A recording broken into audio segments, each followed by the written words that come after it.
Halo semuanya, balik lagi di teman cerita. Kali ini akan bercerita berlatar belakang rumah sakit. Lanjut ke ceritanya. Nama dan tempat telah disamarkan. Di tahun 2013, dari meja jaga perawat ruang ICU, samar terdengar suara bongkar roda berjalan mendekat. Namun ada yang aneh. Bongkar roda itu diiringi suara serentak bak pengantar jenazah. La ilaha illallah. La ilaha illallah. La ilaha illallah. Dari kejauhan, suara itu kian dekat dan semakin jelas. Aku yang sedang terlanyap di bawah meja jaga tersentak bangun. Kepalaku pening, pandanganku berbayang, dan kuraih kacamataku yang terletak di atas meja. Tubuhku mematung seketika melihat satu bunker kosong didorong oleh 4 perawat berwajah pucat pasi, bibir biru dan tanpa bola mata. Mengalir darah dari tiap-tiap kepala perawat. Lebih mengerikan lagi, mata putih milik satu perawat yang berdiri di baris paling depan seketika menggelinding ke lantai seperti habis dicongkel. Aku terkesiap, ketakutan setengah mati. Perhatikan sekeliling, tak ada tanda-tanda orang di sekitarku. Mereka terus berjalan mendekat, menelusuri lorong, seolah tak mempedulikan rasa sakit dan darah yang merembas di kepala dan badan mereka. Aku terpaku, tak dapat menggerakkan sendi-sendi tubuhku sendiri. Ingin berteriak sekeras-kerasnya, namun leher seolah tercekat. Aku hilang kendali, panik dan takut menguasaiku sepenuhnya. Satu-satunya yang dapat kulakukan ialah menatap sosok-sosok mengerikan itu yang berada di garis lurus yang sama. Mereka kian mendekat ke arahku, seraya hendak menjemputku untuk naik ke bunker kosong yang mereka bawa. Gilanya, mereka juga terus mengucapkan kalimat doa yang biasa dilafalkan para pengantar jenazah. La ilaha illallah, la ilaha illallah, la ilaha illallah. Satu-satunya yang kulihat hanya wajah ibuku di kampung halaman yang belum sempat kukunjungi. Langkah mereka semakin cepat, mengaum suara tawa memekik dari berbagai arah. Aku seperti berada di jalan buntu yang mana hanya bisa menangis. Secepat kilat, keempat perawat mengerikan dan bongkar roda itu menabrakku dengan keras. Tiba-tiba pandanganku gelap. Aku tersadar membuka mata di ruang IGD. Bu Desi, salah seorang perawat senior, menghampiriku untuk memeriksa kondisiku. Dia mengatakan semalam aku kejang-kejang di meja jaga dengan mata mendelik ke atas. Untung saja cepat ditemukan Pak Manto, satpam rumah sakit yang sedang berkeliling. Aku masih ingat betul apa yang menimpaku tadi malam. Rasanya begitu nyata, sekujur tubuhku remuk. Ada luka lebam membiru di beberapa bagian badan seperti bekas benturan benda tumpul. Sebenarnya tadi malam kamu kenapa? Tanya Bu Desi. Dengan gagap aku menjawab, tetapi Bu Desi melanjutkan kalimatnya kembali. Kamu indigo? Sebelumnya ada perawat juga yang indigo. Dia resign karena sakit, gak kuat katanya. Tapi sebelumnya persis kayak kamu, kejang begitu pas lagi jaga rawat.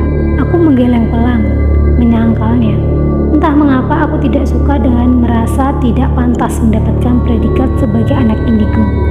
Meskipun aku memang peka dan kerap bersinggungan dengan mereka yang tak kasat mata. Namun kenyataan itu bagiku seperti hal memalukan yang harus kusembunyikan rapat-rapat. Lagi pula aku bukan seorang praktisi. Mengontrol mataku sendiri saja aku tak bisa. Ya, kadang mereka terlihat jelas, kadang samar, bahkan kadang hanya suara saja yang kudengar. Aku tidak tahu apa yang menyebabkan begitu.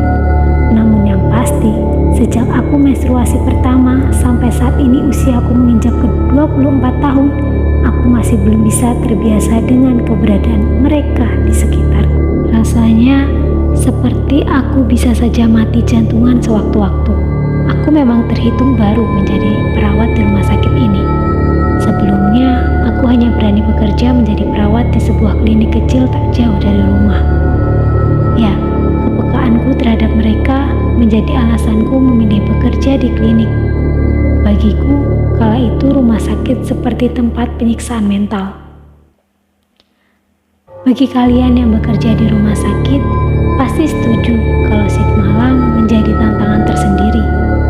Meskipun sudah terbiasa, tapi rasa getir, takut, merinding jadi tamu setia yang hinggap setiap malamnya. Namun, 1 tahun ke belakang, aku merasa diriku sudah tak lagi sepeka dulu. Aku bahkan sudah jarang bersinggungan apalagi melihat mereka. Paling parah, aku hanya melihat gumpalan asap berbentuk sosok, silat bayangan hitam, dan suara-suara aneh yang masih bisa dihiraukan. Karena itulah aku memberanikan diri melamar untuk bekerja lagi di rumah sakit. Selain sudah merasa aman, gaji yang kudapatkan juga lebih besar bekerja di rumah sakit dibanding di klinik. Kenapa bisa begitu, Bu? Perawat itu kenapa? Tanyaku balik ke Bu Desi dengan penasaran. Mending kamu gak usah tahu deh, lagi sering jaga malam kan, kekeh Bu Desi. Sejak aku membuka mata, aku merasa ada yang berbeda dari sekitarku. Rasanya, rumah sakit ini nampak lebih padat sesak dari biasanya.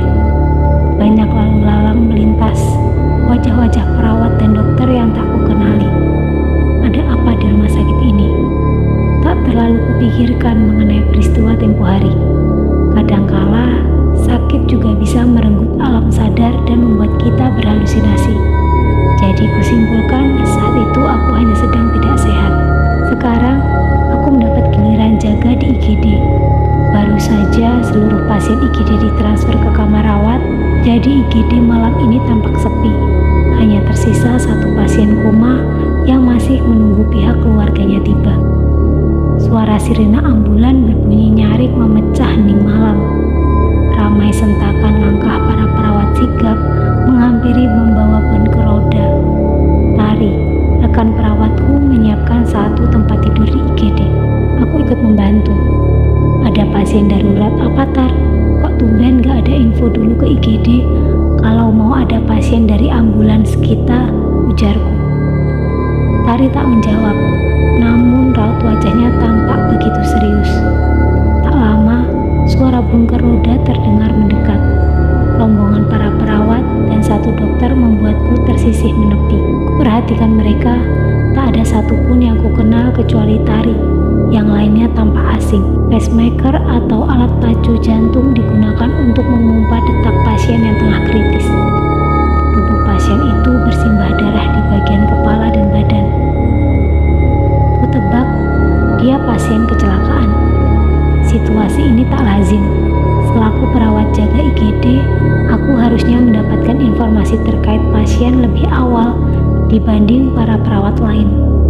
Namun, kali ini terasa semua telah siap.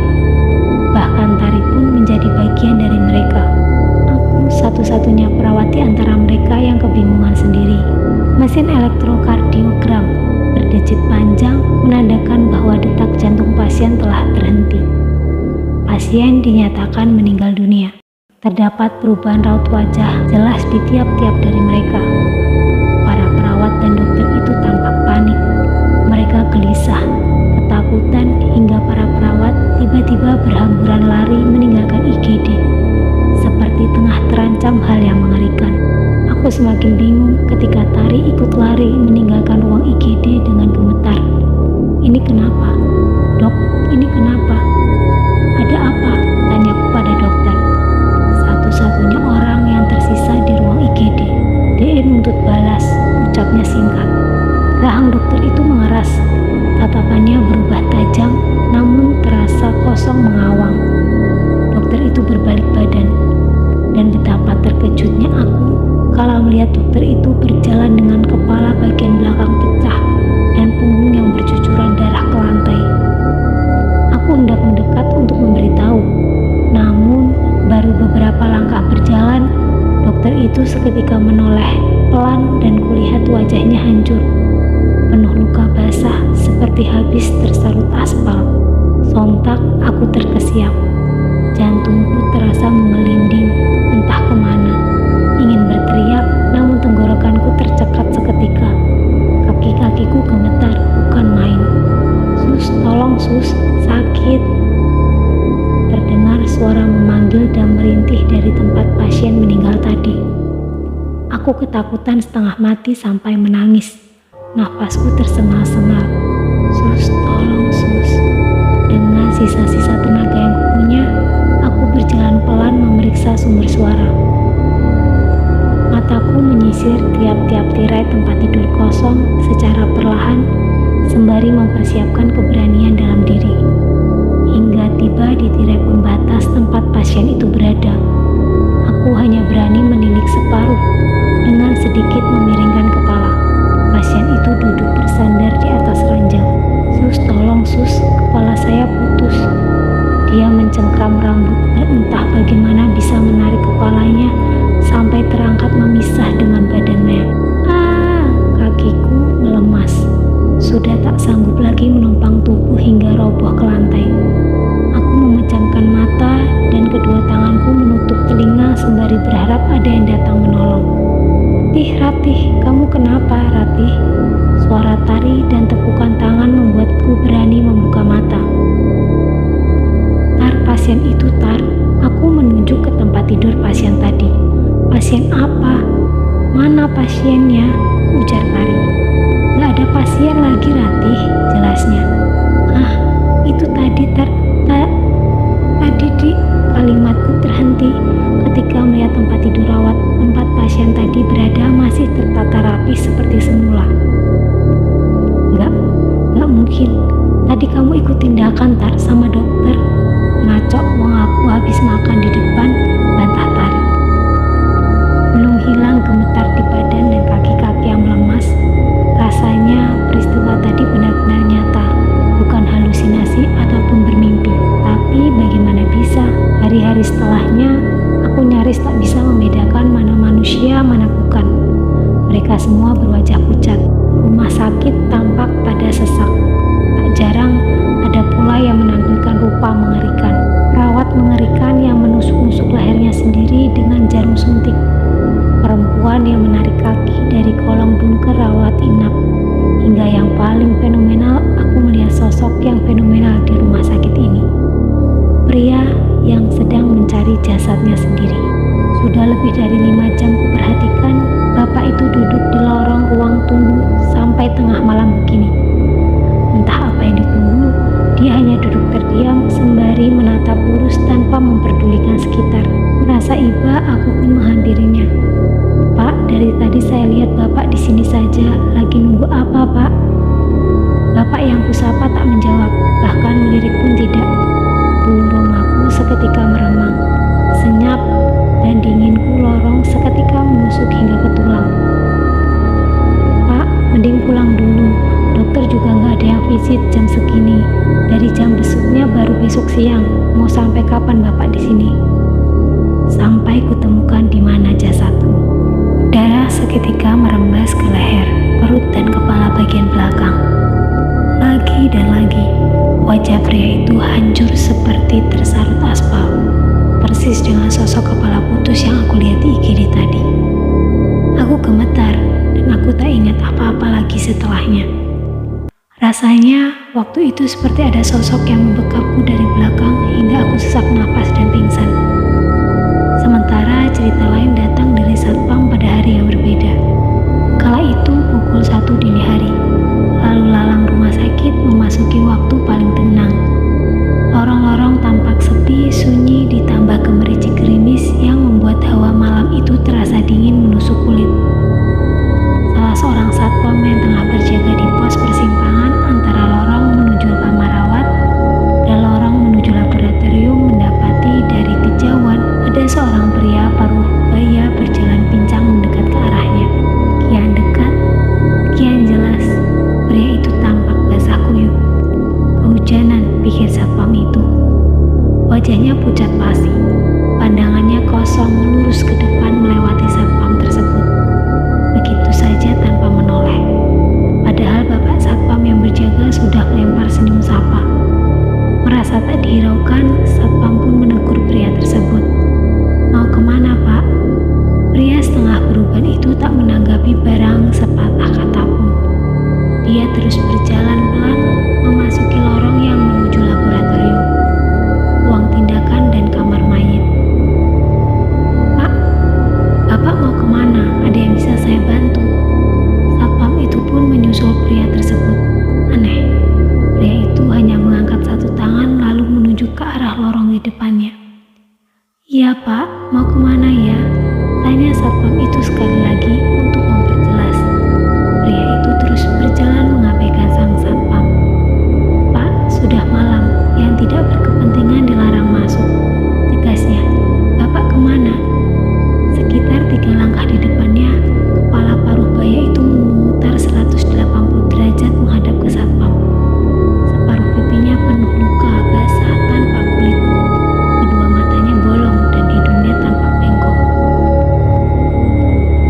cepat ke seluruh lapisan rumah sakit.